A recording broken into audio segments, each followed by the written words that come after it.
ಬೆಂಗಳೂರಿನಲ್ಲಿ ಮೋಡ ಕವಿದ ವಾತಾವರಣ ಕಳೆದೊಂದು ವಾರದಿಂದಲೂ ಸಹ ನಾವು ನೋಡ್ತಾ ಇದ್ದೀವಿ. ಆದರೆ ಆ ವಾತಾವರಣಕ್ಕೆ ತಕ್ಕಂತೆ ಮಳೆಯ ಪ್ರಮಾಣ ಸದ್ಯಕ್ಕೆ ಆಗ್ತಾ ಇಲ್ಲ, ಕಡಿಮೆ ಆಗ್ತಾ ಇದೆ ಅನ್ನುವಂಥದ್ದು. ಜೊತೆಗೆ ರಾಜ್ಯದ ಯಾವ್ಯಾವ ಭಾಗದಲ್ಲಿ ಎಷ್ಟೆಲ್ಲ ಮಳೆ ಆಗುತ್ತೆ, ಈ ಎಲ್ಲದರ ಮಾಹಿತಿಯನ್ನು ತಿಳಿಸುವುದಕ್ಕೆ ನನ್ನೊಟ್ಟಿಗೆ ಹವಾಮಾನ ವಿಜ್ಞಾನಿ ಆಗಿರುವಂಥ CS ಪಾಟೀಲ್ ಅವರು ಇದ್ದಾರೆ. ಅವ್ರನ್ನ ಮಾತನಾಡಿಸ್ತಾ ಹೋಗ್ತೀನಿ.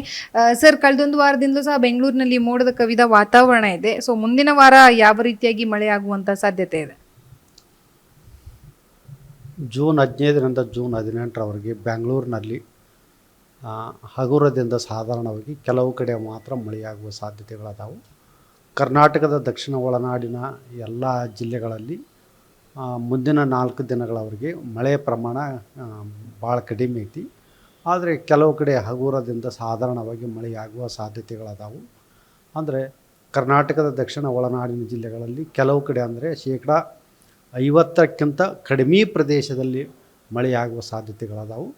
ಉತ್ತರ ಒಳನಾಡಿನ ಜಿಲ್ಲೆಗಳಲ್ಲಿ 25%ಕ್ಕಿಂತ ಕಡಿಮೆ ಪ್ರದೇಶದಲ್ಲಿ ಮಳೆಯಾಗುವ ಸಾಧ್ಯತೆಗಳದಾವು. ಉತ್ತರ ಒಳನಾಡಿನ ಜಿಲ್ಲೆಗಳಲ್ಲಿ ಕೂಡ ಮುಂದಿನ 4 ದಿನಗಳವರೆಗೆ ಜೂನ್ 15ರಿಂದ ಜೂನ್ 19ರವರೆಗೆ ಮಳೆಯ ಪ್ರಮಾಣ ಅತಿ ಕಡಿಮೆ ಐತಿ. ಮುಂದೆ ಜೂನ್ 19ರ ನಂತರ ಸ್ವಲ್ಪ ಮಳೆಯ ಪ್ರಮಾಣ ಏರಿಕೆಯಾಗುವ ಸಾಧ್ಯತೆಗಳದಾವು. ಕರಾವಳಿ ಜಿಲ್ಲೆಗಳಲ್ಲಿ ಕೂಡ ಮಳೆಯ ಪ್ರಮಾಣ ಗಣನೀಯವಾಗಿ ಕಡಿಮೆ ಆಗಿದೆ. ಮುಂದಿನ ಒಂದು ವಾರದವರೆಗೆ 75% ಪ್ರದೇಶದಲ್ಲಿ ಮಾತ್ರ ಮಳೆಯಾಗುವ ಸಾಧ್ಯತೆಗಳದಾವು. ಮತ್ತು ನಾವು ಕರ್ನಾಟಕ ರಾಜ್ಯಾದ್ಯಂತ ಯಾವುದೇ ಭಾರಿ ಮಳೆಯಾಗುವ ಸೂಚನೆಗಳ ಬಗ್ಗೆ ನಾವು ಅಲರ್ಟ್ ಕೊಟ್ಟಿರೋದಿಲ್ಲ. ಮುಂದಿನ ಒಂದು 4 ದಿನಗಳವರೆಗೆ ಜೂನ್ 14ರಿಂದ ಜೂನ್ 18ರವರೆಗೆ. ಇದಕ್ಕೆ ಮುಖ್ಯ ಕಾರಣವೇನೆಂದರೆ ಮನ್ಸೂನ್ ಗಾಳಿ ಭಾರಿ ದುರ್ಬಲವಾಗಿದೆ.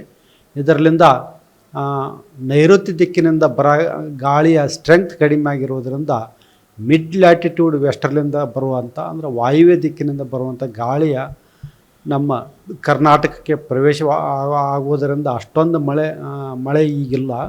ಮುಂದೆ ಜೂನ್ ಕೊನೆಯ ವಾರದಲ್ಲಿ ಮಳೆ ಆಗುವ ಸಾಧ್ಯತೆಗಳದಾವೆ. ಇಂದು ಮತ್ತು ನಾಳೆ ಬೆಂಗಳೂರಿನಲ್ಲಿ ಯಾವ ರೀತಿಯಾಗಿ ಮಳೆ ಆಗುತ್ತೆ? ಬೆಂಗಳೂರಿನಲ್ಲಿ ಮುಂದಿನ 4 ದಿನಗಳವರೆಗೆ ಕೆಲವು ಕಡೆ ಮಾತ್ರ ಹಗುರದಿಂದ ಸಾಧಾರಣವಾಗಿ ಮಾತ್ರ ಮಳೆಯಾಗುವ ಸಾಧ್ಯತೆಗಳದಾವು.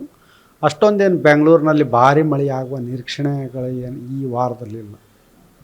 ಈಗ ಗುಡುಗು ಮತ್ತು ಮಿಂಚು ಈ ವಿಚಾರವಾಗಿ, ಗಾಳಿ ವಿಚಾರವಾಗಿ ನಾವು ನೋಡಿದ್ರೆ ಯಾವ ರೀತಿಯಾಗಿದೆ? ಈ ಒಂದು ಮನ್ಸೂನ್ ವೀಕ್ ಆಗಿರೋದರಿಂದ ಮತ್ತು ಗಾಳಿಯ ವೇಗವು ಕೂಡ ಕಡಿಮೆ ಆಗಿರೋದರಿಂದ ಕೆಲವೊಮ್ಮೆ ವರ್ಟಿಕಲ್ ಕ್ಲೌಡ್ಸ್, ಕ್ಯುಮುಲೋನಿಂಬಸ್ ಕ್ಲೌಡ್ಸು ಬೆಳೆಯುವ ಹೆಚ್ಚಿನ ಸಾಧ್ಯತೆ ಇರೋದರಿಂದ ಕೆಲವೊಮ್ಮೆ ಗುಡುಗು ಮಿಂಚು ಅದರ ಜೊತೆಗೆ ಗಾಳಿಯ ವೇಗವು ಕೂಡ ಪ್ರತಿ ಗಂಟೆಗೆ 30ರಿಂದ 40 ಕಿಲೋಮೀಟರ್ ಇರುವ ಸಾಧ್ಯತೆ ಐತಿ. ಆದರೆ ಅಲ್ಲಲ್ಲಿ ಮಾತ್ರ, ಇದು ಎಲ್ಲ ಕಡೆ ಮಳೆ ಆಗಲ್ಲ, ಕೆಲವೊಂದು ಕಡೆ ಮಾತ್ರ ಮಳೆ ಆಗುವ ಸಾಧ್ಯತೆಗಳದಾವೆ. ನಾವು ಕಳೆದ ವರ್ಷಕ್ಕೆ ಕಂಪೇರ್ ಮಾಡಿದ್ರೆ ಈ ಬಾರಿಯ ಮಳೆ ಪ್ರಮಾಣ ಹೆಚ್ಚಿದೆಯಾ, ಕಡಿಮೆ ಇದೆಯಾ, ಅಥವಾ ಹೋಲಿಕೆ ಮಾಡೋದಕ್ಕೆ ಅಸಾಧ್ಯನಾ? ಕಳೆದ ವರ್ಷಕ್ಕೆ ಹೋಲಿಸಿದ್ರೆ ಈ ವರ್ಷ ಮಳೆಯ ಪ್ರಮಾಣ ಕಡಿಮೆ ಆಗುತ್ತೆ. ಮುಂದಿನ ದಿನಮಾನಗಳಲ್ಲಿ ಜೂನ್ ತಿಂಗಳಲ್ಲಿ ಹೇಗಿರುತ್ತೆ ಸರ್ ಮಳೆ ಪ್ರಮಾಣ?